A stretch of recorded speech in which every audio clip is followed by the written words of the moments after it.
Report BRSR. 2. In India, a company submitting a business responsibility and sustainability report makes disclosures in the report that are largely non-financial in nature. Which one of the statements given below are correct? A. Point 1 only. B. 2 only. C. Both 1 and 2. D. Neither 1 nor 2.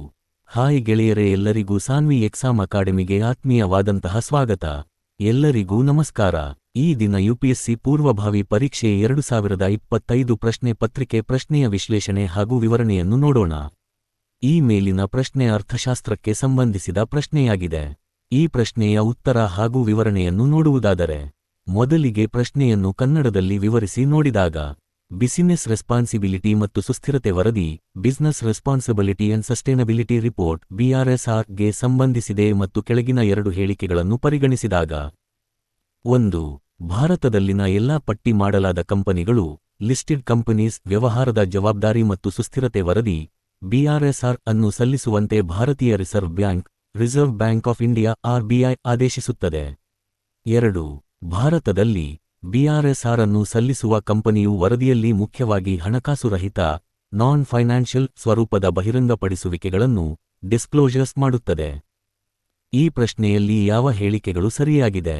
ಈಗ ಪ್ರತಿ ಹೇಳಿಕೆಯ ವಿಶ್ಲೇಷಣೆ ನೋಡಿದಾಗ, ಹೇಳಿಕೆ 1 ವಿವರಿಸಿದಾಗ, BRSR ಅನ್ನು ಸಲ್ಲಿಸುವುದನ್ನು ಆದೇಶಿಸುವ ಸಂಸ್ಥೆ ಭಾರತೀಯ ರಿಸರ್ವ್ ಬ್ಯಾಂಕ್ RBI ಅಲ್ಲ. ಸರಿಯಾದ ಸಂಸ್ಥೆ ಇದು ಭಾರತೀಯ ಷೇರು ಮತ್ತು ವಿನಿಮಯ ಮಂಡಳಿ securities and exchange board of India SEBI ಆದೇಶ.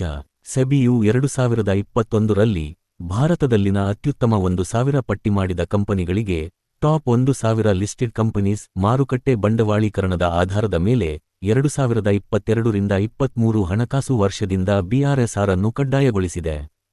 ಹಾಗಾಗಿ ಹೇಳಿಕೆ 1ರಲ್ಲಿ RBI ಅನ್ನು ಉಲ್ಲೇಖಿಸಿರುವುದರಿಂದ ಈ ಹೇಳಿಕೆ ತಪ್ಪು ಇನ್ಕರೆಕ್ಟ್ ಆಗಿದೆ. ಹೇಳಿಕೆ 2 ವಿವರಿಸಿದಾಗ, BRSR ವರದಿಯ ಮುಖ್ಯ ಉದ್ದೇಶವೇ ಕಂಪನಿಗಳ ಸುಸ್ಥಿರತೆ ಮತ್ತು ಜವಾಬ್ದಾರಿಯುತ ವ್ಯವಹಾರ ನಡವಳಿಕೆಗೆ ಸಂಬಂಧಿಸಿದ ಅಂಶಗಳನ್ನು ಬಹಿರಂಗಪಡಿಸುವುದು. BRSR ವಿಷಯದ ವರದಿಯು ಕಂಪನಿಯು ತನ್ನ ಉದ್ಯೋಗಿಗಳು, ಪರಿಸರ, ಗ್ರಾಹಕರು ಮತ್ತು ಸಮುದಾಯದ ಕಡೆಗೆ ಹೊಂದಿರುವ ಜವಾಬ್ದಾರಿಗಳ ಕುರಿತಾದ ಮಾಹಿತಿಯನ್ನು ಒಳಗೊಂಡಿರುತ್ತದೆ. ಉದಾಹರಣೆಗೆ, ಪರಿಸರ ನಿರ್ವಹಣೆ, ಹವಾಮಾನ ಬದಲಾವಣೆಯ ಅಪಾಯಗಳು, ಸಾಮಾಜಿಕ ನ್ಯಾಯ, ಲಿಂಗ ಸಮಾನತೆ ಮತ್ತು ಭ್ರಷ್ಟಾಚಾರ ವಿರೋಧಿ ನೀತಿಗಳು ಇವುಗಳನ್ನು ಒಳಗೊಂಡಿರುತ್ತದೆ.